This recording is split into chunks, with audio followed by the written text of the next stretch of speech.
This week's episode of the Infamous Podcast is brought to you by Comixology.com. Are you in desperate need of a superhero fix? We can help you out. Go to infamouspodcast.com/Comixology and you can get access to Comixology Unlimited free for 30 days. And you can get access to Batman and Wonder Woman and Black Widow and Spider-Man and all these great comic book movies that are supposed to be coming out that have been pushed back. So go to infamouspodcast.com/Comixology and start your free 30-day trial to Comixology Unlimited today.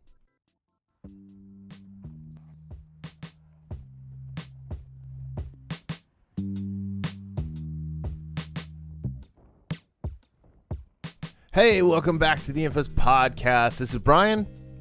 And this is Darryl. And Darryl, did you know that movie theaters are now an endangered species? Yes, they really are. All right. So, hey, how you doing this week, bud? Not too bad. It's Friday Junior. Friday Junior? Yeah. Are you off? Are you off tomorrow? No, Oh, I no. have a couple meetings. Yeah. But, you know, it's funny when you said the extinct thing, for whatever reason, I got, what's his name, from Jurassic Park in my head. Dr. Grant? Sam Neill? Dr. Grant. Yeah. Sam O'Neill, yeah. He popped in my head for some reason. Yeah. That's funny. Yeah, all right. So this week we are gonna talk about Invincible. The trailer literally dropped like minutes before we went on air. And then the Expanse season 5 trailer literally dropped minutes after that. And then we've got some Spider-Man 3 news, some movie delays, and then we're gonna talk about movie theaters again and some of the stuff that's going on with the theaters, and that isn't fun for anyone. Not at all. And then we'll close out with the penultimate episode of The Boys. Da boys. The Boys. Like the Bears, but the Boys. Yeah. All right, so we got a minute and 20-second trailer of Invincible. And pardon my French, but it was fucking awesome. Yeah. Yeah, it's funny watching that. Really, I think I'm gonna have to go back and reread the Invincible, the whole comic series now. Well, I mean, it's been a while. 144 issues of just gold. Like, I know people are really into The Walking Dead. Invincible is Robert Kirkman's shining achievement in the field of comic book writing. I 100% agree. Because, you know, I never finished The Walking Dead. I think when I stopped reading it, I was 70 or 80 issues in. And it was good stuff, but it did not have that impact of Invincible had on me. Yep. Just from, being a superhero fan, but it was more than that. It was, just telling this story about this, kid who idolized, want to take after his dad, and what they say, never meet your heroes. Right. And it's just such a well done story, like all throughout. Absolutely. So the teaser, really, it's not even a trailer. The teaser, the animation is really good. It's so close to Otley and Otley's work that I'm very, very pleased. And then J. Jonah Jameson as the voice of Omni-Man is awesome and fits 100%. And then Steve Yeun, speaking of The Walking Dead, Glenn, as the voice of Mark, 100% fits. Right. Although in the woke world we live in, is he allowed to voice a white character? Can someone tell me? I'm kidding. Oh, Steve, you've taken... No, I'm kidding. I'm 100% kidding. I'm not even going to say that. Wasn't he Keith's voice in Voltron? He was Keith's voice in Voltron, who Keith is my favorite character in both Voltron series. And then he's Avatar 1 in The Legend of Korra, Season 2. Avatar 1 was the original Avatar, and he's amazing. Okay. His voice, like, he's just really good. I still want to see that movie he did with the girl from The Babysitter, where everybody in the office building goes crazy. It's some horror movie. About, what was it called? It just came out this year. Yeah. So okay, I'm looking him up right now just for my own. But it just like he looks like a badass. He's like totally like killing people with like a 2x4 with a nail through it or something. But and then the chick from The Babysitter, who is V or E, whatever, the babysitter, she's in it and she's like kind of a badass too. So Okay. So yeah, he's also one of the main characters in the Troll Hunters, that whole series. Yeah. So I think he took over for Anton Yelchin after he died. Well, like no, he was the voice of. Well, his character may have. I wonder, because I haven't watched the 2 series. There's, and he played the bully Steve, who ended up being on the side of good. Oh, okay. But so I'm not sure where it's gone since then, though. I was like so into the Voltron vein of things, of like they just put out like 8 to 10 episodes every like 6 months. When they dropped 27 episodes of Troll Hunters, I just couldn't even. It's like I'm like, no, I'm not. I don't want to watch this much right now, and I'm never gonna come back to it if I leave it. And I think I got through 13 episodes and never went back, but I really liked it. I thought it was really good. Anyway, Invincible. It looks great. We got to see Kill Cannon. We got to see the aliens from the other dimension, where their name is totally slipping my head right now. And then at the end, we got to see Monster Girl. Yeah, which looked awesome. I love that transformation. Yep. So I'm excited to see how Robot looks in his early uniform. I'm excited to see how they do Adam Eve. So yeah, and then I really want to see how they do the Guardians of the Globe. And spoilers, they're not going to be around for very long, but I'm really interested to see their character design in motion. I don't know. It's just I just really want to see that. All right. So let's move on to The Expanse, season 5. So you sent this to me through Instagram, and I watched it on Reels, and I was like, why am I watching this on my phone? It's like, why am I, like, I have like whatever, the 10s Max. So it's not like it's it's still a small screen, but it's not like it's the smallest phone screen ever. And so I was like sitting at my desk. I was like, I've got this new 5K monitor on my iMac. Why not watch it in the glory that it's supposed to be? And oh my God, like, this looks so close to book 6. I can't even wait. Yeah, plus a little bit of the churn thrown in. Yeah, so I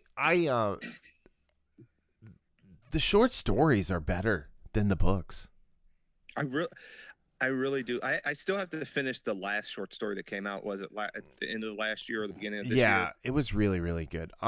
Like I know that might be kind of a hot take for our fellow Leviathan Wakes Expanse friends. But I actually like the short stories a little bit better. This is one of those, and people talk about a lot of times how the source material is always better, and this, that, and the other. And again, don't get me wrong, I do enjoy the books. I enjoy the books a lot. I actually started reading the books before I started. Again, I was like 3 books in, maybe. I can't remember, before The Expanse came out. So I was, right. That was before I even heard of The Expanse, the TV show. So I really enjoyed the books, but there's something about the show itself that, to me, it's like Lord of the Rings. Mm-hmm. I really enjoyed the Lord of the Rings book, but the movies, to me, like, took everything good about the book and polished it off and made it something that just something great. And again, it's not, I'm not trying to rip on the source material, because the source material is great, but I just think this is one of those examples of they've actually found a way to use that source material and make it better. I think the changes that they made were necessary for The Expanse, and I think they cleaned it up a lot. And there's, in a book, you have the luxury of having 70 characters. On a TV show, if you have 13, it's too many. and so they've done a really good job like amalgamizing characters, like multiple characters into one. I think Drummer is the perfect example of that. Exactly. Because she's three or four different characters from the book at this point. But yeah, it looks amazing. I can't wait to see what that asteroid does. No super spoilers. I unfortunately was not like you. I started the show first and then I did the audiobooks, but then did the books. But I busted through the books in 4 weeks. Did you, were you able to, I think you did, you caught up with the books before the end of last season, didn't you? Yeah. So before the end of season 3, I caught up with the books, I believe. Okay. So, yeah. And you know, I like it. I like the changes. I like the changes that they made in season 4 of the Expanse. No, I finished at the end of season 3, so I got through the first 3 seasons. And then I read the books in between 3 and 4. But I love the changes that they made. They had to. They couldn't do. I mean, there's some of the things that they just couldn't possibly do, like the scene in the book where the proto-molecule, machine monsters are crawling all over the walls. Like, they couldn't have done that on an Amazon budget. No. So I'm curious what Amazon's going to do when this one's done, because, it did really well for them when it was licensed from Sci-Fi as far as streaming goes, because that's how I always watched it. But now that it's Amazon original, I mean, it's one of their flagship shows. And they put a lot of love into it, and I appreciate that. So. Oh yeah, and you could tell the difference when it went to Sci-Fi. And again, you have to thank Sci-Fi, because Sci-Fi took a chance on this show and got it in people's, in front of people. And Amazon saw when Sci-Fi said, "Hey, just budgetarily, it's just doesn't make sense," or whatever. I'm assuming that's the reason. Yeah, you could definitely tell the difference when the budgetary difference and what they were able to do. Obviously, on Amazon. I mean, Sci-Fi put a lot into it, and I mean, it looks every bit as good as Battlestar Galactica from the special effects. And I thought that Battlestar Galactica looked awesome, and it's just it looks so good, and I'm so excited to see all of them coming back and the way the story's going. And I hope they follow the path of the books with the time jump that happens at one point. And that's what I'm the really things that curious change about. Because I think Holden's character will change from the arc in the book. I have a feeling. But we'll see. I'm really curious how they do the time jumps, like the time jumps we start seeing in the books, because those are kind of important in the sense of letting everything develop and play out in the background that we don't necessarily see until it comes on in the books, that it comes onto the page. So I'll be curious to see how they handle those. Yep. No, it's just, I mean, because there's things that happen that are really, really, really different. But, Steve Strait is the heart and soul of that show. And, he needs to be in every scene, like, to be 100% honest. Yeah, right. So. Yeah, absolutely. All right. Cool. So moving on again, Spider-Man 3 news. I don't know what's going on with the MCU. I honestly have no idea. So the Hollywood Reporter reported today. Is today the 8th? Yeah, today. Benedict Cumberbatch joins Spider-Man 3 as Doctor Strange, and he's taking over the mentor role from Tony, which I am absolutely fine with him being in the movie, and I love Cumberbatch, I love Doctor Strange, but as Spider-Man's mentor. Okay. Again. All right, so I'm gonna in defense of slippery poo doodle batch. Doctor Strange and Spider-Man actually have a relationship in the comics. Yeah. Oh no, I know. You know, that. they're Yeah. both Right. New Yorkers. They're so they're both underappreciated for what they do for not only New York but the planet. But the thing where I'm getting confused is apparently there's a trilogy that's going to happen here, and it's a multiverse trilogy, and it's going to start with WandaVision. It's going to go to Spider-Man 3, and then it's going to end in the multiverse of madness in Doctor Strange. So the Den of Nerds guy, Josh, I think his name is, was talking today about that there's conjecture this is how they're going to bring Miles Morales in. They're going to do the Ultimates way, and he'll become the Spider-Man in like the Tobey Maguire, or the like Miles will be the Spider-Man in the Tobey Maguire or the probably the Andrew Garfield timeline, and they'll kill Peter, like happened in the Ultimates, and then Sony can have Miles, and the MCU will have Peter. So I don't know. I don't know if they're gonna do that or not. It's strange. I don't think that Sony necessarily has the rights to Miles, like the full-on rights, like they do to Peter Parker. So it's just interesting. Right. And then because they're bringing Electro back, they've already brought J.K. Simmons back as J. Jonah Jameson, or I guess we should just start calling him Omni-Man now.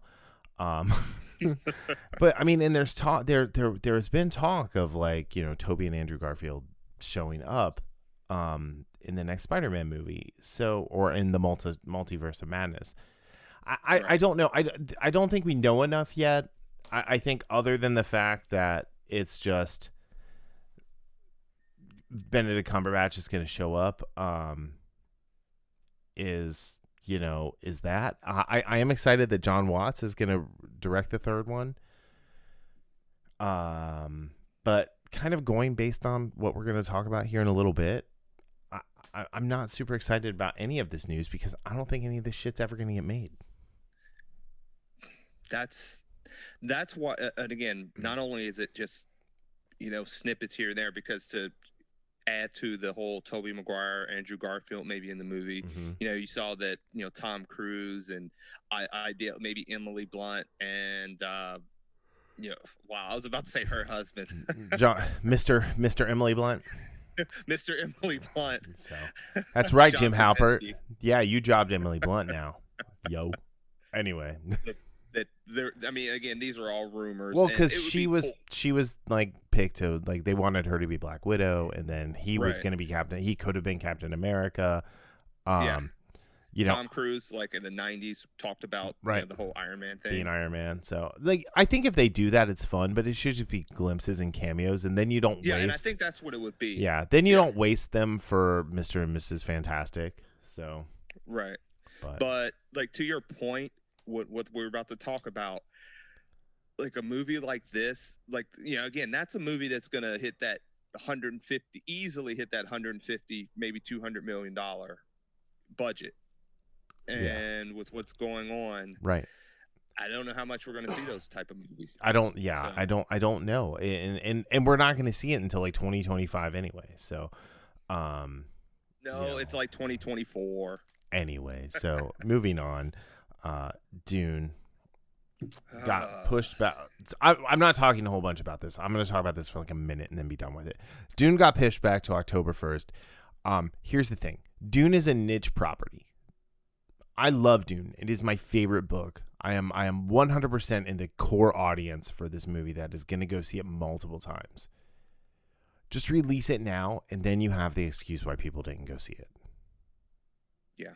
And Denis Villeneuve, is that how you say it? I think it's Villeneuve. I was calling him Villeneuve too. Villeneuve.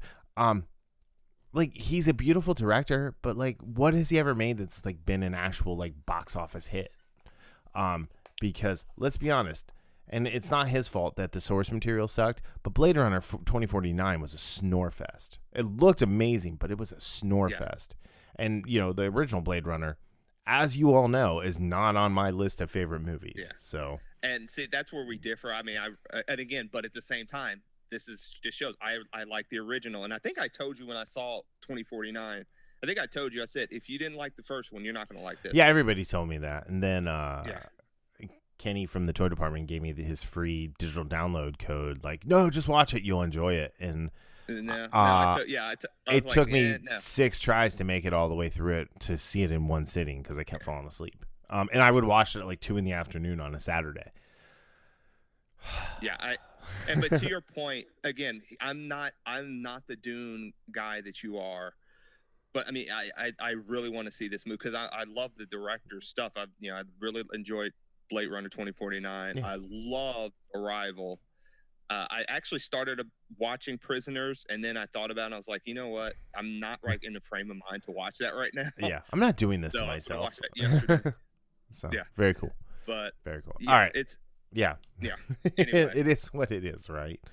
Right. Yeah. It's not one of those things we want to talk about 5 or 10 minutes because it's just a frustrating and it's stupid. And that'll expound upon that later, like very soon. Plain and simple, very soon it's stupid. We'll expound upon that. All right. So the other movie news of things that have been delayed, the Batman was pushed back till April of 2022, and now this movie seems to be in jeopardy altogether because Robert Pattinson is turning out to be a Pedro Pascal. Allegedly. Well, okay, so I defended him and at the beginning of this for not working out. And I still stand by that. But like you're back at it. You like the fact that they're saying that the stunt doubles like dwarf him and he looks like a broom when he's just Bruce Wayne. It's like, dude, like you are a really, really, really, really, really good actor, just short of great. And the fact that you signed on to this movie, you knew what you were getting. Like, why are you acting this way? Why aren't you why aren't you taking this seriously? And if you're not going to take it seriously, if he's not going to take it seriously, recast him now because you've got a whole nother year to do it. They haven't even filmed a whole lot of the movie because it's shut down 2 or 3 times at this point. Just recast him. And I was not one of these people who were like, "Oh, Robert Pattinson, he's going to be a horrible Batman." No, I was on the Pattinson train there. But yeah, if he's not going to put in the effort, like I don't want to put in the effort as a fan to give my $30 to buy it video on demand when it never sees the fucking theater. Yeah. So to your point, when we talked about this a few months ago, wow. Man, it feels like it's been a year since. Well, I mean, it's like 2020 time, right? Like we talked about it back in March, but in 2020 time, that was like it's like dog years, 143 years ago. So I had to stop and think about it. Like, man, it seems like it's been forever. But I was one of those that I had an issue with that. Not necessarily. I wasn't going to like rip on him. I was just saying, come on, dude, we'll just work out. Yep. Because you're getting paid again. It's like I don't understand when athletes come to camp out of shape, unless you had an injury. I don't get it. You're getting paid to do this. Go to the gym. In this sense, you can work out at home. You don't have to be like a Hercules Pattinson, but do the bare minimum. And evidently, he didn't do it. Now, with that said, I wouldn't have thought it would have come to this allegedly again, where it seems like it's endangering the production itself. Right. And I never would have thought that. They're saying he's complaining about the suit. They're saying he's not getting along with the co-stars. Like, enough. Like, don't stick with these movies because when people act like that, it's never a good film. No. And they're already saying that the sequels that they're talking about are in jeopardy. So real quick though, The Flash was supposed to come out on October 1st of next year. The DC The Flash is moving from June 3rd, 2020 to November 4th, 2020. Shazam! Fury of the Gods is moving from November 4th, 2022. Is moving from November 4th, 2022 to June 2nd, 2023. And the Black Adam film is moving from December 22nd, 2021 to now undated. We're never getting that movie. The Rock's schedule will not fill up. But here's the thing, is for the next remember in Armageddon how for the next 2 days the Earth is a shooting gallery from all the little bits of Dottie that were falling off and hitting the planet? Like, we're going to have 3 years where it's just a shooting gallery of Marvel and DC movies, and I can tell you right now, I'm already burned out on superhero movies thinking about that. So I am on the opposite end of the spectrum. I don't think I will ever be burned out on superhero movies as long as they're good. But with that being said, I do like variety. Mm-hmm. And, I like to have my superhero movies. And then in between those, I like to have other things. I would love to have had a Dune or something along those lines. Dune or a comedy or some weird little drama. Like I want them to go. Oh, well, never mind. I'll get into it later. But yeah, it's just it's too much. Like how about we cancel the Flash movie because that's just a bad idea. Shazam, that's fine. That's a fun movie. Black Adam. Do we really need Black Adam? Just roll him into Shazam. Like whatever. Yeah, it's just I don't get it. I don't get it at all. I think they're being greedy. I think Wonder Woman was supposed to come out in 2019, and they pushed it back, thinking, "Oh, we're gonna get a bigger box office." And now, of course, they had no idea the world was gonna shut down for 6 months, or more. So that was something I didn't realize. It was supposed to come out last year. Yeah, and it got pushed back, and it got pushed back again, and then now they're supposedly sticking with their December 25th release. I doubt it. I 100% doubt it. I mean, there's not going to be any theaters open to do this. But yeah, and then Hollywood wants a bailout. Anyway, we'll get into it. This is the other topic. So actually, so Batman got pushed back. Robert Pattinson's being a Pedro Pascal, allegedly. But yeah. All right. So let's just get into the movies. It's okay. So Regal, I got an email from Regal yesterday, or maybe Tuesday, that they're closed as of today. Like today is the last day they're operating. Even though I got another email shortly after saying, "Hey, come to the movies and use your points." Nope. So they did not tell their employees that they were doing this. Their employees found out through news reports and social media, not Regal social media. So that's got to be fun. Scum. That's a terrible move. Cineworld is closing. AMC apparently is going to try and stay open, but they're owned by China, so they have a lot of money. That's not just based here anyway, and movies are open and up over there. Yeah, I shared this opinion piece with you from the Hollywood Reporter, written by George Zalahi. Anyway, it's studios must be willing to take a hit to keep cinema chains from falling apart, and this guy makes a great. He has just a great little op-ed here, and he argues that safety protocols are not well appreciated by states. We're still surprised by state-level restrictions that have continued to be placed upon theater operators, while indoor dining and other entertainment options are facing much less severe restrictions. We have been to the movies 3 times since the pandemic began, twice in Texas and finally this past weekend in the Bay Area, and have never felt anything less than comfortable about the cleaning procedures and consumer acceptance of the mask and distance requirements. You and I have both been to the movies multiple times. Yep. I said it both times when we went and when we talked about New Mutants and Tenet. The movie theaters are cleaner now than they were built. Just like airplanes, they're cleaner now than when they came off the showroom floor. Yes. They have things in place. All these movie seats are super wide now, so I'm not sitting on top of someone, even if it's a packed house. I'm not shoulder to shoulder with anybody. And I have broad shoulders. So, but yeah, I would say take some of my tax money and bail out movie theaters. Movie studios, on the other hand, are greedy shitbags, and they don't deserve a dime of public money. Not 1 cent, because they're not willing to. And again, they're not willing to take that hit. They're trying to get every the problem is this is so short-sighted on their part.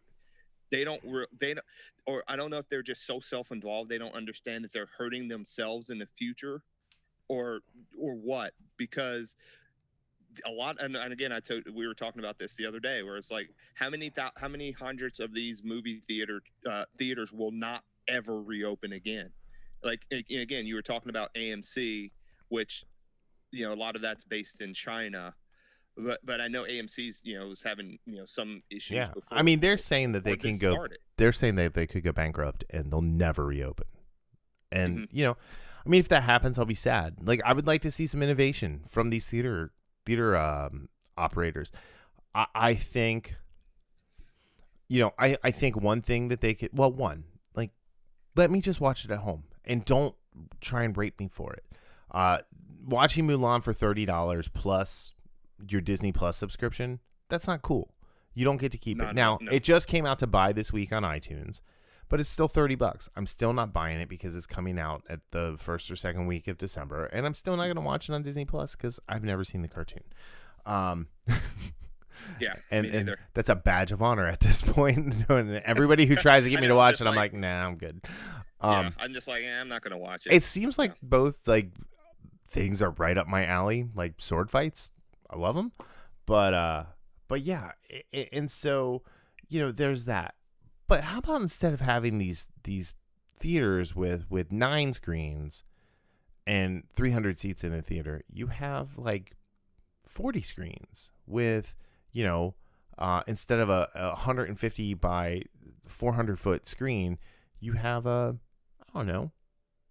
10 foot by 18 foot screen with 40 seats in there that or less that you can rent out and bring your whole family to watch a movie together, and you sit in those seats. Sorry, I told you that they're doing that.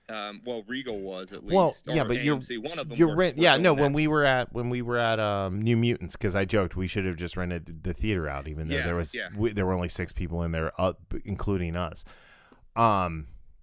But no, I get that. But they're renting out that whole big amphitheater. Right. Like have 2 big amphitheaters and then have smaller screens, because I don't need to see it on a 100-foot screen. I'd be perfectly happy to see it on a 20-foot screen. Yeah, I mean, I've actually like the one in Kenwood, has smaller screens. I mean, they have a bigger screen too, but I remember going to about 8 or 9 years ago, going to see a movie on that screen, and it was the one by the mall. Yeah, it was that's where we saw Man of Steel. People. Yeah, that one. So. And but they actually have a screen where it was like 20. 20 it's like a screening room theater, right, for smaller people, for smaller groups. Yeah, no, and you're right, and it's. I just think like they need to innovate, because so I think that's IMAX, right? Everyone's like, oh, IMAX. Most of IMAX movies are less than 15 minutes of actual IMAX footage. Right, which when they first started coming out with that, I didn't realize that until like reading about it and then thinking like, okay, that makes sense. And what you can't tell the difference between 35 millimeter film and IMAX. Yeah. Just, it's there. Like the human eye, we're getting to the point where the human eye can only process so much, and we're quickly approaching that. So when they go to like 8K, it's like you don't need 8K. You can't even see all of that. Your brain can't even process all of that. Yeah, it's just, I mean, these chains, they have nothing to show. When Hocus Pocus outdrew Tenet, that's one thing. And people were touting Tenet like it was going to be this huge hit. Even if we were in a pandemic, that movie wasn't making $1 billion. That movie wasn't even going to make $800 million. worldwide. Yeah, I wrote the exact same thing on the message on like some message board when people were talking about it. I can't remember what story it was. But I said the exact same thing. I said, pandemic or not, Tenet is not the type of movie that was going to be this mega hit like certain people think. I don't know why they thought, maybe because it's Christopher Nolan. But Christopher Nolan doesn't make $1 billion in his movies. And again, what did Inception? I don't even know what Inception made. Which again, I think Inception's a better movie than Tenet all around. I mean, I loved Inception. Yeah, I think Inception. Well, Memento is his best movie, but then Inception. Yeah, and so, and going back to the whole Hollywood thing, and they don't deserve a dime. They don't, because they're not willing to think about the future. They're only thinking about the now. And, you know, like you said, like that was news to me, what you just told me about Wonder Woman. I didn't realize it was supposed to come out last year. Yeah. Or I might have forgotten, but. So Interception did just under 840 million, right? Dunkirk, which is, you know, like the movie everybody like gushes over, only did 527 million. Interstellar did 696 million. And I mean, these are fine numbers. The Dark Knight did $1 billion, but you know, that was the Joker. That's Batman. Yeah. The Dark Knight Rises, that did $1 billion. Oh really? My God. That did a 1.081 billion. Okay. Well, Captain Marvel did $1 billion too, so. Yeah. The Prestige did 109 million. Dang. Batman Begins did 373 million. Let's see. Insomnia. Wow, I'm shocked. Insomnia did 113 million. And then I'm going to say Memento did Memento did 39 million. So, you know, I mean, like, okay, so he's got 2 Batman movies that broke $1 billion, but guess what? Those were Batman movies. Anything else that's his own doesn't even scratch $1 billion. Right. So, you know, Tenet was not going to do that. Tenet to date, with a pandemic, mind you, has done 300 million, and, you know, so it wasn't going to do a whole lot more than that. Wow, I'm surprised. I didn't know it did that much. It was a $200 million budget movie, so it has lost money at this point because you have to about double your money to make money on these movies. Yeah, it was too long. It was, you know, I mean, I enjoyed Tenet. It wasn't awful, but you know, it was not this like life-changing theater experience. Yeah. So, but I liked it well enough. Yeah. But yeah, like you said, even in the perfect environment, it was not going to be this spectacular hit that some people were saying. I have no idea why Warner's thought it was going to be a tentpole movie for the summer. Yeah, like that. It should have been a Christmas movie. Yeah. So in that regard, when we were talking about the whole what the MCU is doing, and with these theaters closing down, and looks like there's no sign of any big time movie. I mean, yes, Wonder Woman tentatively is still December 25th, but any major movie coming out in the next 2 months, that's 2 months of these theaters just bleeding money, in the sense of there's they still have rent to pay or whatever, but I don't know what's going to happen to movies in the future as far as big budget movies. And there's still plenty of room for the smaller budget independent movies, stuff like that. Well, I mean, but independent movies don't. Yeah, but those don't all go to the movies. Like, yeah, A24 movies are gonna end up on Apple TV Plus more than anything right now. Yeah, and that's actually my point. Is like, I don't like, those are still fine because nothing's changing about the medium that they usually go through. But when you talk about these tentpole movies, what are they going to do when, say, in 6 months or so, whatever, or 2021, that 30%, we only have 30% of the screens, because all the other ones are closed down. Because everybody's closed down. What are they going to do? Yeah, what are they going to do? They're going to wait, maybe? I don't know. I mean, I don't know. Is Disney going to open a chain of theaters nationwide? They don't want to Disney do that. Can't even open its park in California. Well, but that's not Disney's fault. That's Governor Hairgel. That's absolutely not Disney's fault in that regard. You know, I mean, Disney announced another round of firings of union employees this time, part-time union employees. You know, like I'm not going to get into the pandemic and any of that, but the quality of movies has gone down so much in the last 10 years. Yes. And it's not, I'm not blaming Marvel or Disney. I'm blaming the fact that we stopped appreciating the $10 million like romantic comedy or the $10 million comedy that you went to the theater to experience as a group. It was a communal experience. And that's, those movies have moved to Netflix, and now it's somebody makes a snarky tweet about it, and that's about it. And its moment has passed. And that's actually a good point about being, you know, communal experience with movies like that. I mean, like the first Deadpool movie, I think is a really like interesting example because it was a low budget film. You know, relatively speaking. 60 million? No, it was like 29 million. And it made I think it made like 900 million. I don't think it cracked $1 billion. Let's see, 2016. But I don't want the IMDb. Anyway, I'm not sure like what it did budget wise, but it was a small movie, but like seeing that with a group of people was freaking awesome. It was so much fun to like sit and laugh with everybody and enjoy it. Let's see. It was I'm sorry, you were right. It was a $58 million budget, but it made $782 million.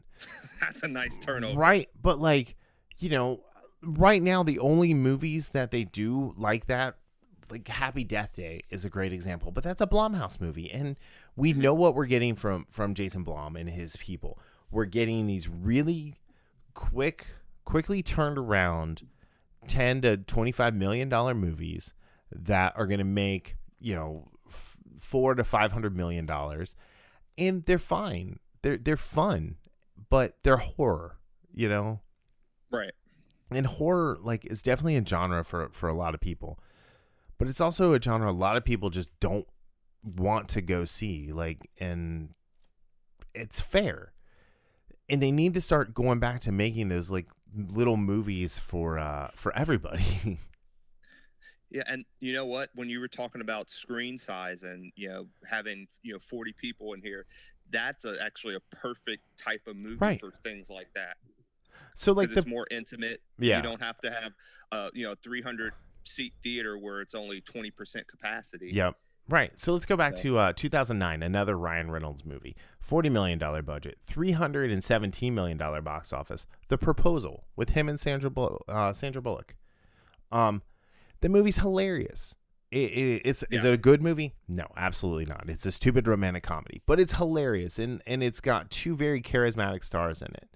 And they don't make movies like that for the theater. That's a perfect date movie. Like now they expect you to take your date to The Winter Soldier or, you know, Civil War or some horror thing. Whereas like The Hunt, I think would have been like, you know, The Hunt is technically horror, I guess. I thought of it as satire, but The Hunt would have been like, if you have the right kind of like date, like guy or girl you're dating, like whatever your preference is, it doesn't matter. But if you're dating the right person with the right sense of humor, that's a perfect date movie. Oh, absolutely. So yeah, but yeah, I guess like the last one like that, and again, you know, I love rom-coms, but Crazy Rich Asians was that 2018? Yeah, it was. So I mean, and that one actually did very well at the box office. But so like, yeah, you can look on. Well, it actually, that, like, it didn't. Well, I mean, it did. It was a $30 million budget against 238.5. So it didn't do great, but we saw it in the theater. Like Angel and I went and saw that in the theater, and we loved it. We did that. We did A Star Is Born, and we did Bohemian Rhapsody like back to back to back. But that was really weird that we had, I think like a 6-week span where we went to the movies as a couple 3 times. Yeah. And again, I know you said you were tired, like you just thinking about it, like you get superhero fatigue. I'm one of those that I don't, but like I said, also you need that variety for, again, I love superhero movies. I love, sci-fi movies, but I want variety. Well, that's where the fatigue comes from. There's going to be no variety for 3 years. But then when you think about what you're talking about, you need it even more when you're talking about date movies and stuff like that, or movies where, you're going with, a group of friends that, hey, we already saw Winter Soldier or whatever. Yeah. You want to see something different. So yeah, I 100% agree that.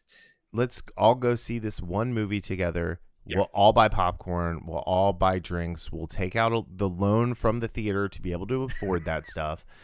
And, and like, that's how theaters are making money. It's not. It's just, I don't know. I mean, Star Wars did $1 billion, but how many people were happy with the Star Wars movies? How many people go see movies now and they leave upset or that's not my whatever version of a character I was thinking about. You shared a really good story with me about Patty Jenkins when she said we could lose the movie theater going forever, right? And I don't think it's hyperbole. Right. No, I don't think so. Not at all. But she told Reuters, she says, if we shut this down, this will not be a reversible process. We could lose movie theater going forever. While theater attendance... this isn't from her. This is another quote. While theater attendance has rebounded in some countries following the global shutdown in March, the U.S. market is struggling. Oh, no, this is from her. Sorry.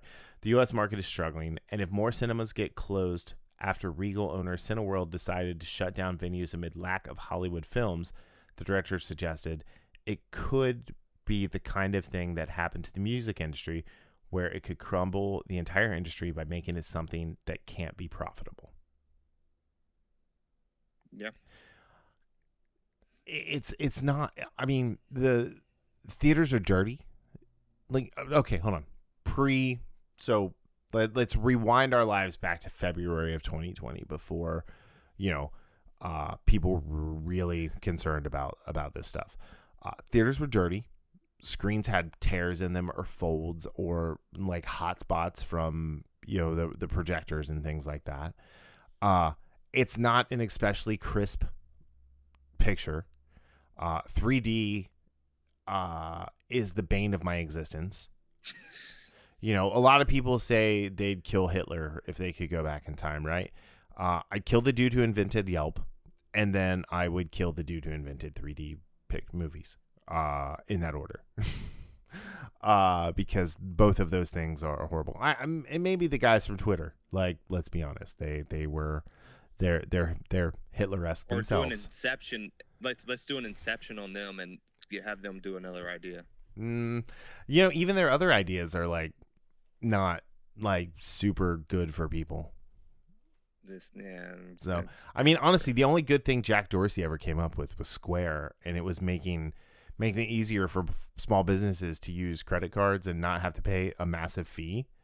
But there's still evil involved there too, with the way that they have the information on your businesses now. So, and the way they sell your data. Anyway, not to get conspiratorial or anything, but no, I mean, Patty Jenkins makes an excellent point. And, I think she is someone who has rebounded in her career, with the first Wonder Woman and hopefully with the second Wonder Woman too, because she made Monster. It won all sorts of awards. She parted ways with Marvel during Thor: The Dark World, and then she didn't do anything really again until Wonder Woman. That's crazy. Which is ridiculous because she's super talented, and she makes an excellent point here. And if Hollywood were serious about saving the movie industry, they would put Wonder Woman out on November 1st. Yeah. Because people will go see it, and it will be the only movie in the theater. And so they can have all 9 multiplex screens showing Wonder Woman every 2 hours, all day long for 3 weeks, and people will go see it. And if they'll have ample opportunity to see it, and you don't worry about what the per screen, box office number is. You worry about the total cumulative. How many tickets did you sell? And maybe you start measuring things like that. How many people actually went to see it? And then the money is the byproduct, right? How many tickets were sold? And then, based on that ticket sell, this was what we made. Yeah, but that sounds too much like sense, and I've honestly, over the past few years, just lost all faith that Hollywood has any sense for the most part. Yeah, I mean the studios are asking for government bailouts. It's like, shut up, go away. So anyway, all right, let's switch gears again. I've had enough. I don't know. Are you done? Do you want to keep talking about this? Yeah. No, let's talk about some good stuff. Some positive stuff. Well, I guess we could call it. Well, I mean, it was positive because it was a fantastic penultimate episode. Which penultimate? One of my favorite words. I love using that word. And it really didn't catch on with me until Ain't It Cool News back in like the early 90s, because they were always like, "This is the penultimate episode," and I'm like, that is such a good word. I need to incorporate penultimate in my life more often. All right, so we had season 2, episode 7, Butcher, Baker, Candlestick Maker. Now, was that a storyline in the books? Yeah, storyline. I haven't gotten that far. Okay. Spoiler alert. Because there's no way we can talk about with so the head's popping off like they did. I don't know if that happened in the comic. I haven't gotten that far, and I didn't want to look it up and spoil it. Because I don't even know. That reminded me of? It reminded me of the end of the King's. Yeah. Spoiler. Yeah. So, Homelander, our guy, did not have a whole lot to do in this episode outside of kidnap his kid. Yeah. And it's funny in that scene. I really like that scene between him and Becca, where again, as he and Stormfront are manipulating manipulating Ryan. That where he goes outside and Becca pulls him outside and is like, "Look, we can't be doing this." But he has a very good point in the sense of he's like, even though he's a bad guy, the antagonist, he says, "Look, the way you're raising him it's very similar to the way I was raised." Right. And he didn't say it, but it was, underlying. Well, he didn't have to say it because, he said enough. When he said, "This is how I was raised," and she was like, but I'm his mom, and it's like, you're still doing she's doing the same thing to him that Dr. Wheelchair did to Homelander. Dr. Wheelchair. So. Yeah, and he's like, when he finds out, he will hate you for it. And he did. Yeah. I'm surprised he didn't burn her down right there. I was expecting his eyes to light up too, honestly. But I thought so. The opening of this episode was kind of controversial. There were a lot of news coverage. There was a little bit of news coverage about this, talking about the radicalization of white men. Let's not just call this a radicalization of white men. Let's call this what it really is: the radicalization of betas. Yes, of people who, let's be honest, can't think for themselves. So, this guy at the beginning goes to convenience store, the minority guy working behind the counter, the car drives by and reflects through his eyes in the window, and the guy thinks he has powers. And he's listening to Stormfront on a loop talk about supervillains, and he shoots him in the face. Yeah, so this. So Oh, sorry. Yeah, go ahead. My bad. So real quick, a couple of my buddies, we were on a text chain, like, because all of us, like, only three of us watch it, and they, like, one of them was talking about how powerful it was. I was like, to be honest, I thought they were.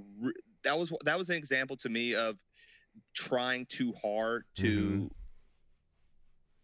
convey an idea. Yeah, I mean, and that was like when I first watched it, that was what I thought. I was like, you were really trying too hard in this instance.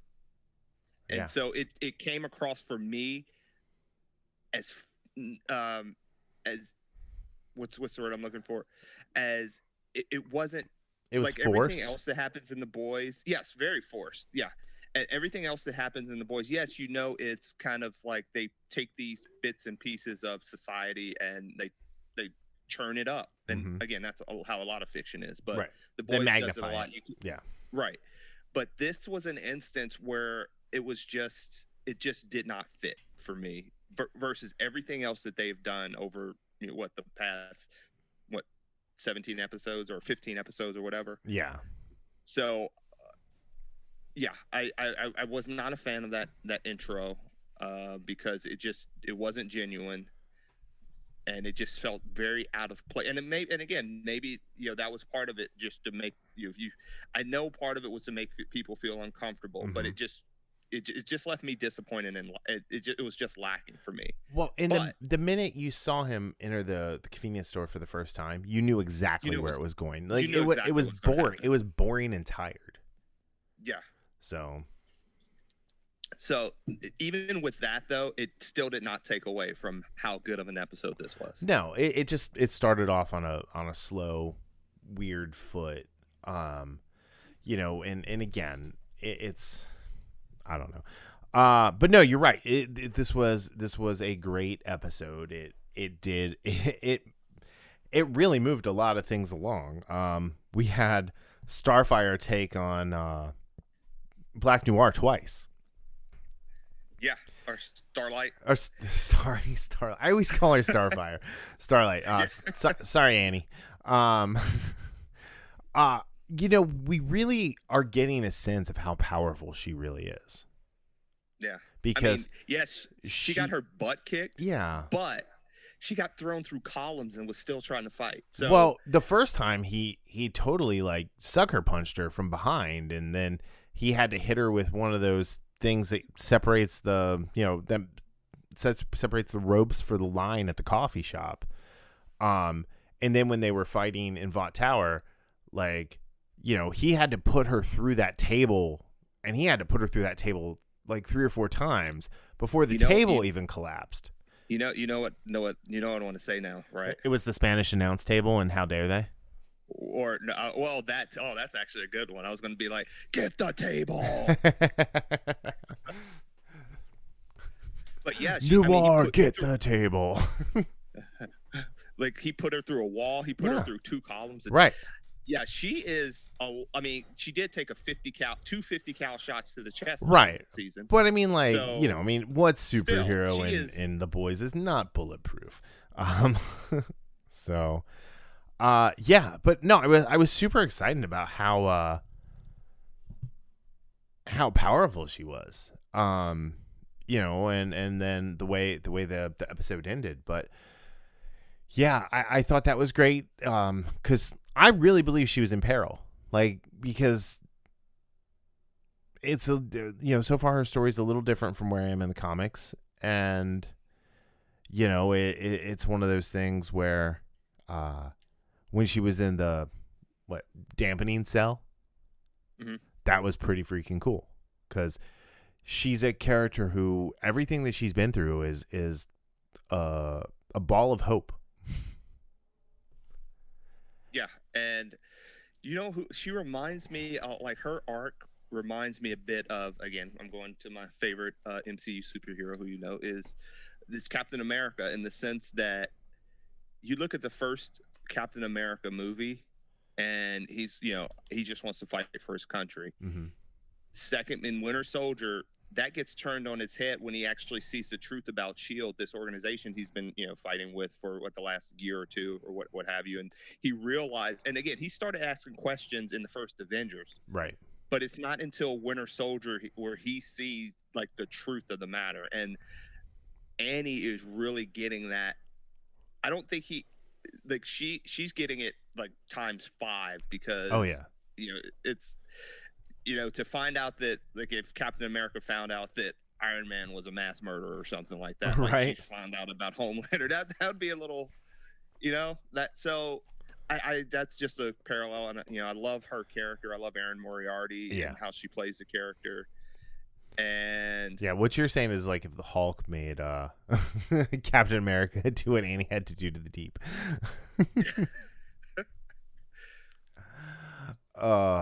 Yeah. Anyway, there's your fanfic, boys and girls. But one of the things we didn't talk about I don't think we talked about last week. Oh, hey, Coop. Coop wants to talk. Oh. Yeah, dude, go back, taking a nap. So, like, one of the things was the whole relationship between Frenchie and Kimiko and how it was kind of like on that shaky ground until, they almost met their doom, and kind of you saw them holding hands while they were waiting for Cindy to, pop them. Right. But you see that a little bit more in this episode where they're on the rooftop and she's finally showing him, her sign language that she and her brother created. Which it's funny enough, she starts off with gun. Of course it's gun, It's of course, like it's gun. That's the first thing you show. No, I really like the way that their relationship is progressing and the general or genuine affection that they share for each other. Yeah. I mean, and I also, and again, we got a lot of Frenchie's backstory last week's episode, which was, I thought it was phenomenal. Yeah. Yeah. What's his name? Tomer Capon, as Frenchie is fantastic in that role. I think this is such a well cast show. Like, I don't think we talk enough about what Kripke has put together here with the team in front of and behind the camera. This is one of, I think this is probably one of the best just ensemble casts that we'll ever see in this genre of storytelling. Oh, absolutely. So and again, we talk about some of the characters, but overall it's just such a fantastic, and I love the energy that they have with one another. Yeah.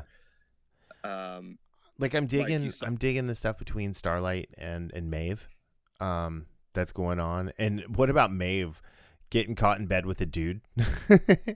Yeah. And Ashley freaks out. Yeah, and that was at first it was funny, and then it just became sad when you saw her face. Well, she did it on purpose, right? Yeah, absolutely. Like, and then she's sitting there just like vaping, like not giving a shit about anything. And then, the way Maeve saved Annie from, when Black Noir did get her into an actual spot of peril. And what did she save Annie with? Almond Joy. An Almond Joy. Now we know why he made her. Now we know why he held up the trash can and made her throw it away. Yeah. That was just a masterful bit of foreshadowing that we had no idea was foreshadowing. Yeah, it was one of those things you thought, oh, that's just played off as a joke. Well, I thought he was like, it's like, oh, he just doesn't want her eating in front of him, or like he wants her to pay attention. But no, he's allergic to tree nuts. Yeah. So, I loved how she kicked the EpiPen away and he just kind of sulked away. Yeah. And what kind of needle? Yeah, and I know hold on, wait, real quick. What kind of needle is in that EpiPen that it can pierce his skin? Maybe that's why it looked like that. I don't know. Anyway, sorry. That's a weird little minutia that I get caught up in. Okay, Rocket. The minutia. So, like, I know I'd read some people thinking that he was dead, but I'm like, no, they would not kill a character like that. No, they have more respect for their characters than Brett Ratner does. Why did you mention his name? Dude. Why did you say that name? Rest in poop, Brett Ratner. Rest in poop. Oh, jeez. And speaking of, like, how about Butcher's? Oh, yeah, with his dad? John Noble? Yes. Like, how great. Like, John Noble plays a a bad dad in a lot of stuff, doesn't He's he? Like Lord of the Rings. I'm thinking he might be like a great dad in real life, because that's the only way he can be that bad of a dad. Because if he were that bad of a dad in real life, he wouldn't recognize how to be that bad of a dad. Yeah. So did you see? I mean, did you watch Fringe? I mean, he wasn't the greatest father in that either. So I did not make it through the first season of Fringe because it was too much like the X-Files, and I didn't like the X-Files. So okay. And everyone keeps telling me, I think you've actually told me this before, is just to watch the last episode of season 1 and then carry on with the rest of the series. Alas, I've not done that. Yeah, it's on Vudu, I think, or it was on IMDb free or something like that. That's where I was watching it a few months ago. Did it have commercials? Yeah, it did have commercials. No, thank you. That's no bueno. Commercials are no bueno. I just saw you turn your nose up at that idea. I 100% did. I was like, I wrinkled my nose. I was like, oh, gross. Yeah. So that was interesting. Then we had Lamplighter. Oh man, there's a lot to unpack with Lamplighter in this episode. Let's be honest. He's vile. You watch Deep Does It in a Blowhole. Like that guy. He's vile. He was vile. Yeah. And he's just sitting there like smoking and eating and watching porn. And Huey told him, you can't watch porn when it's light out. So that was another nice turn. And again, I did read an article where Kripke said he was a little bit not disappointed, but kind of one of the things is that he had the character art written before they, hired Ashmore. Oh. And they kind of wish they could have kept him. Yeah. But, the arc was the arc. So Ashmore, when, again, he relates it to porn, when he was like, I'm nothing but the cuck. Mm-hmm. And it's funny, but at the same time, you see a tear coming down. It's like, oh, yeah. That's another example of how they, like, this show puts many different levels of emotion in one scene of or one act of a character, because when they go to Vought, you see him before he Human Torches. He does the same thing where he's like, I just wanted my dad to be proud of me. Well, and he was upset. He wanted that, and he wanted to do it in front of the statue, of his statue, and that was interesting as well. Yeah, no, I mean, Lamplighter only had a really short run, but it was a good run. Yeah, and it was different from the comics too, but I mean, it was a good run. But yeah, it was Huey, man, like. He went to rescue Starlight. I almost said Starfire again. He went to rescue Starlight and ended up rescuing her mom. Yeah, and how about the nice little joke they put in there where, where they're talking about Starlight at the the rally, and then cuts to Huey. It's like, oh my god, I can't believe it, and you're like, oh, he sees it on the TV. Yep, that's not what he was watching on the TV. No, no. So, yeah, so I love how this show does some of these cuts like that, where it's, for the most part, they put these expectations out there, or an expectation out there, and then once it it plays out, it kind of subverts that expectation. Sometimes it's funny, like in this scene, and other times it's a little bit more. Yeah. And going back to Butcher and talking about his dad and what a piece of garbage his dad was. He was proud that he made them tough by beating their asses. Right. Like he thought he did a good job. I mean, there's tougher than I ever was. There's a whole generation of dads that were like that. It's like, wow. And he was like, and when he talked about his brother, he's like, he was never tough enough, and that's why he put a bullet in his head, in his mouth. Yep. But going back, and Butcher has that, that rage. He's always had that rage. I'm assuming. And when he goes to see, Dr. Wheelchair, that comes out. Dr. Vogelbaum. Vogelbaum. When he pulls up and he's like, tell him it's William Butcher, and he's just got that like cigarette in his mouth and like the smoke's all around him. It's like, and then he pulls through and. Mallory went around the circle and he just drove straight through the grass. Yeah. Up to the door. Like that, like I just laughed out loud at that one. That like tickled me. But you're right. Like the way he threatened him, and Vogelbaum's like, "There's nothing you can do to me," and he's like, "Oh, sweetheart, I'm not going to do anything to you." You got that pretty daughter in there. Yeah, and it's funny that I'll read some of the comments and some videos that I watch on this, and somebody was like that he wouldn't have done that, and it's like, have you watched this butcher? Wait, did you see what he did to Mesmer in season 1? Right. Like, he would absolutely follow through with that. Yep. And we've talked about this a few weeks ago, where I was like, I love Butcher as a character, but he is not a good person. No, he is a terrible person. No, he is a bad man. He is a bad man. So yeah, he's a bad foul-mouthed man. But yeah, it's I don't know, man. I mean, this season's been so good. You had Butcher, you had we had Congresswoman Victoria Newman back. Her little exchange with Butcher about the C word was pretty funny. Yeah, I think the whole thing with so it opens with that guy shooting the store clerk, right, and then it jumps to some other things, but then we get the Homelander and Stormfront superhero supremacist rally, and Homelander's back in the good graces of everybody. Mm-hmm. And it was strange to see like them cheering him when just an episode ago he was fantasizing about mowing everybody down.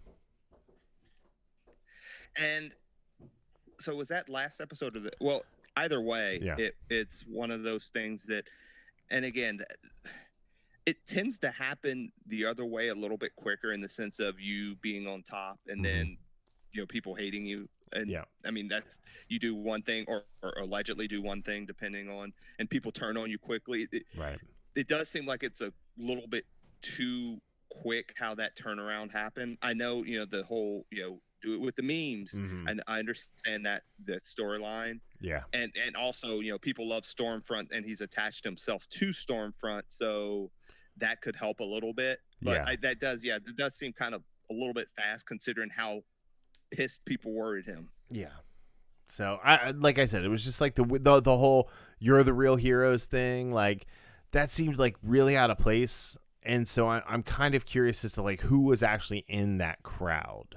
Is this a Stormfront crowd?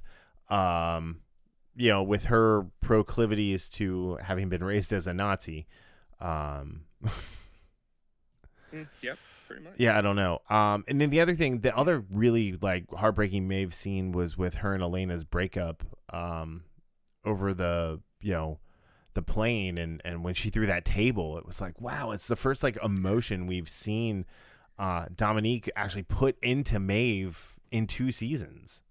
Yeah, because she's always trying to, and again, like when you were talking about her in the bedroom, smoking up on the on vaping, I should say, where she's just has that I don't give a shit attitude. Yeah. And I think it's because she, like, the pain that she's feeling, she can't deal with it. Right. And so that's like, if there's something you can't deal with, from an emotional standpoint, you go to that level of, you know what, screw it, and you just bury it down. And that's what she did. And that table flip was man, that was like you said, Dominique being able to express herself more than that, kind of like to let it boil over, for lack of a better term. And then great. And then when she's like, "You've been wanting to see the real me, here it is," it was a tough one, man. It was really, really good. It like I said, I love everyone in this cast. I think they're all great.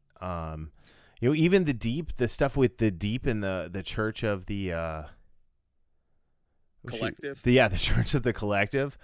Like, what do you think about Eagle Eye? He's like, oh yeah, he's one of my best friends. He's like a brother to me. He's a cancer. No one in the church should have any contact. Yeah, right. Yeah. I knew he was bad. Like the Deep is so like the superhero Scientology thing going on here is kind of funny, but sad at the same time.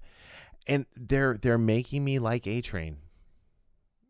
I was about to say the same thing. I don't want to like A-Train. I think, Jesse Usher has done a really good job making A-Train unlikable.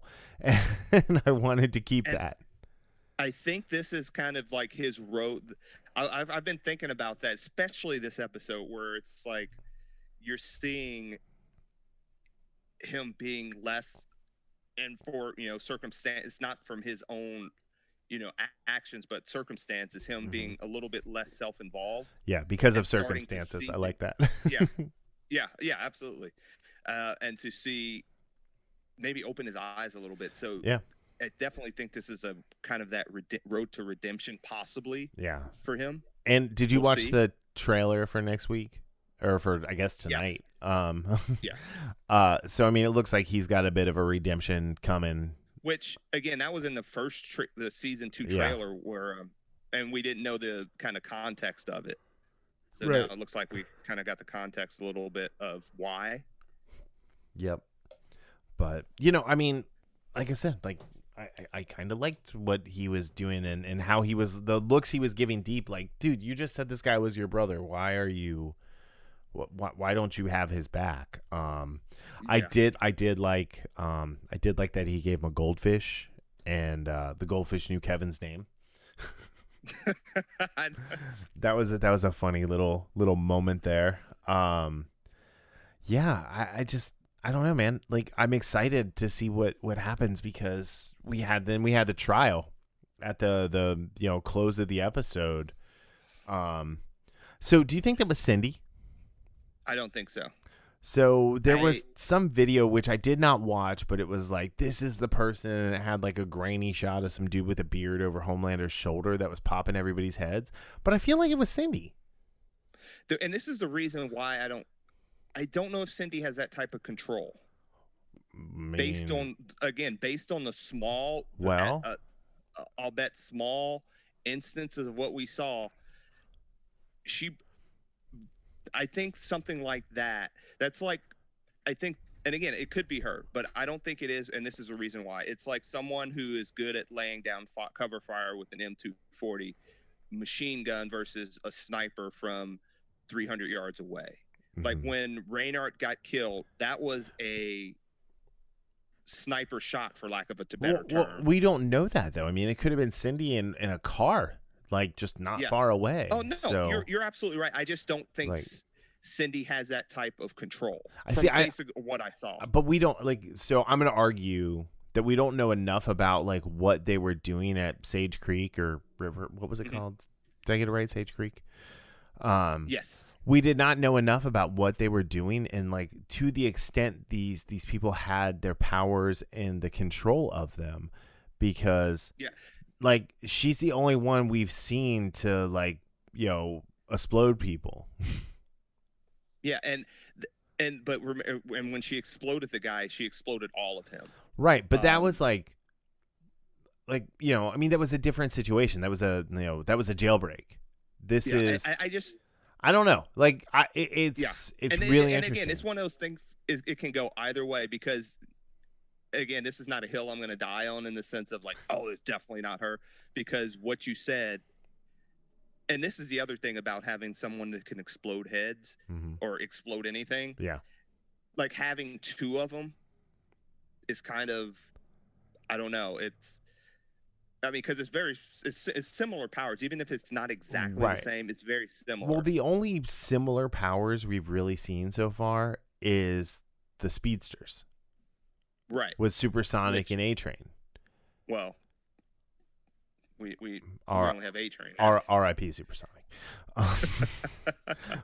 You didn't even get to sit at that table, dude.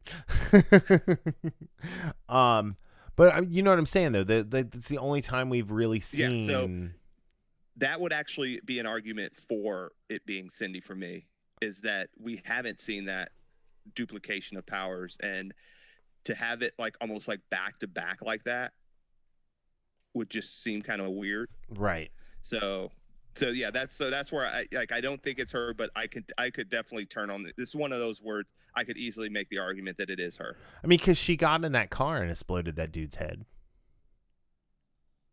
Did she?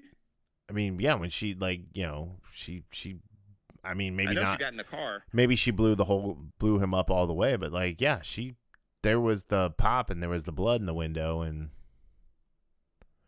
because I went back and watched it. Huh, interesting. Anyway, so like, because like I was trying to think of like who could have done that, and then it's like, wait, what about Cindy? Like, Cindy's a badass. I was thinking maybe Cindy was going to be someone who was going to help the boys, but maybe Cindy. She's too much of.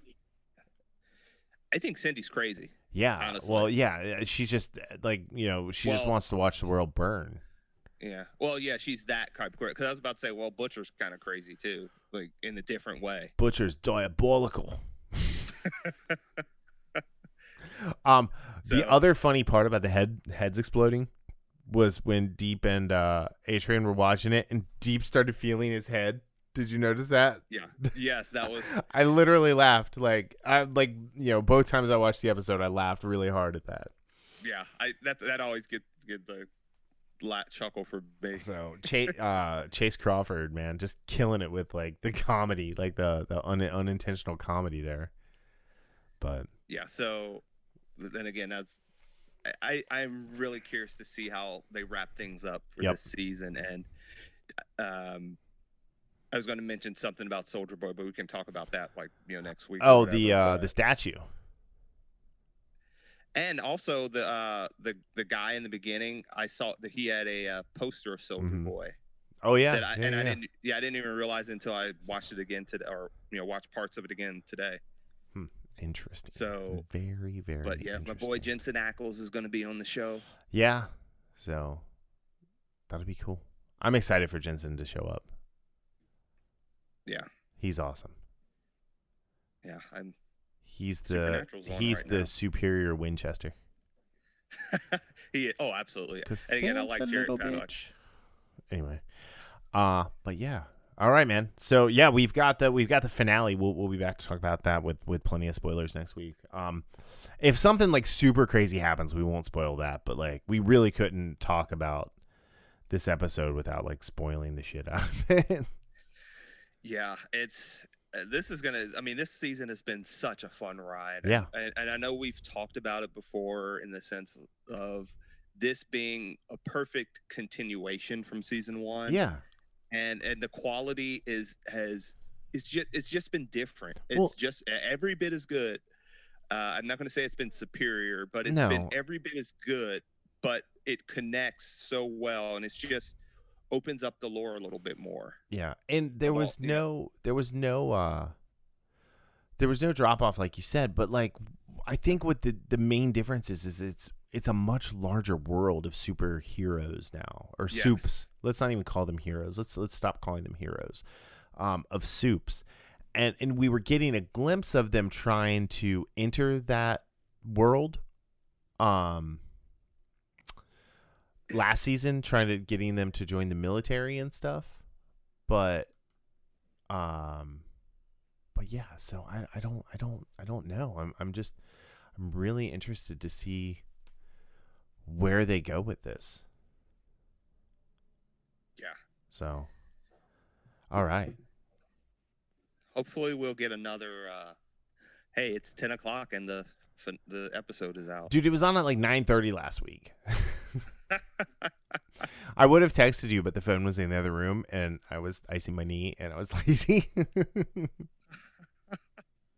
So, yeah, I'm gonna have to watch. You need to get an iPhone so I can text you from my tablet too. Ditch the Android, Darryl. Anyway, all right.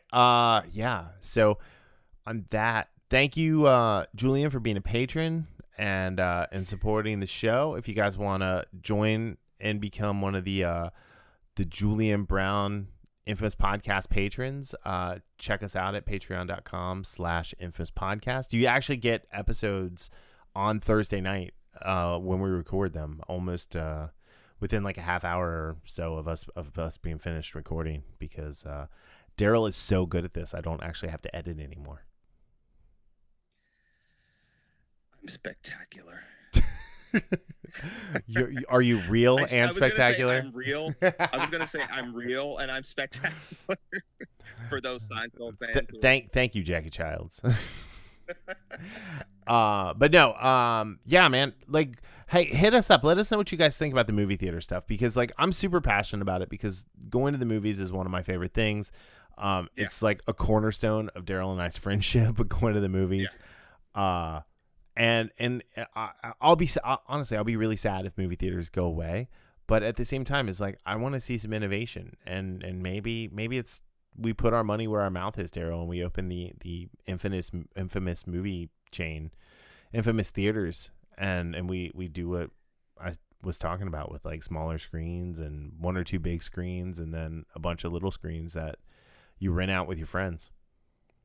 That would be that's one of those things that would be pretty awesome, in the sense of being able to rent out a movie theater like that. I mean, or just a movie screen, I should say. Yeah, I mean, there's a ton of like space, like, you know, there's a ton of empty buildings, like, and I'm not even talking about like because of the pandemic and the beer bug. I'm talking about oh, by the way, Eric July called it the Modelo bug.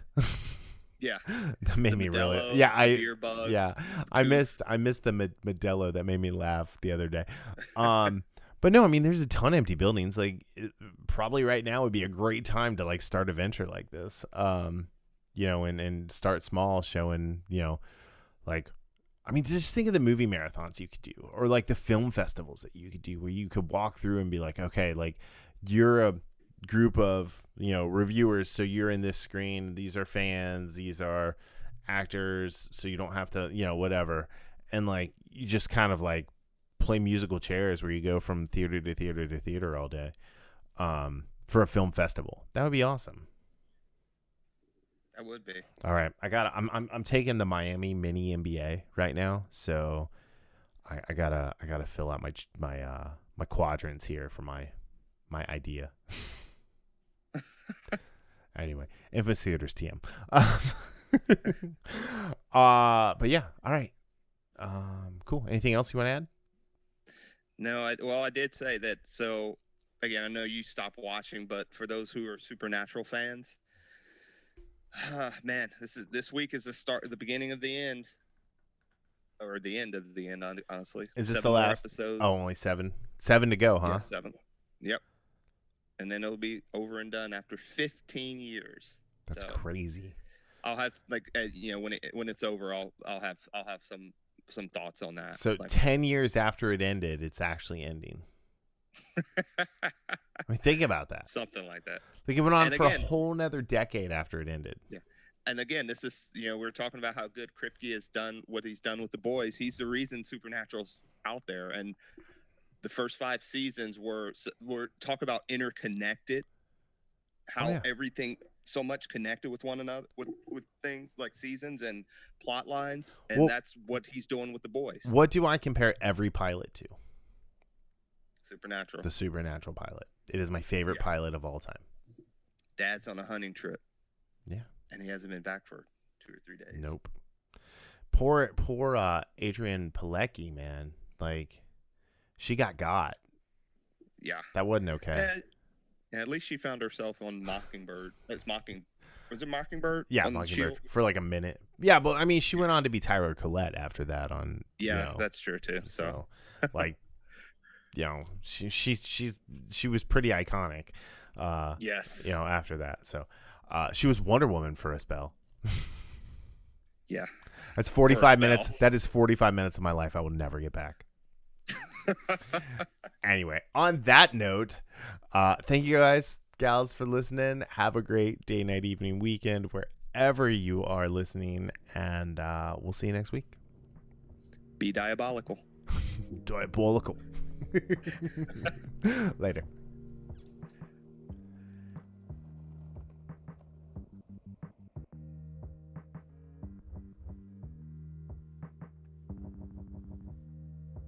The Infamous Podcast is recorded in Kings Mills, Ohio, just north of Cincinnati, with new episodes out every Sunday. You can find more information about the show online at infamouspodcast.com. We're on Facebook, Twitter, and Instagram as at Infamous Podcast. You can subscribe to the show on Apple Podcasts, Spotify, Google Play, iHeartRadio, or your favorite podcatching app. If you're enjoying the show, consider giving us a 5-star review on Apple Podcast, or check out our Patreon at patreon.com/infamouspodcast for our new tiers and rewards. The Infamous Podcast is hosted and produced by me, Brian Tudor, with music provided by Michael Henry from meetmichaelhenry.com. You can find me on social media on Facebook, Twitter, and Instagram as @BrianTudor. So, whenever you're listening to the show, have a great day, night, evening, weekend, whenever it is. And we'll see you next time. Later.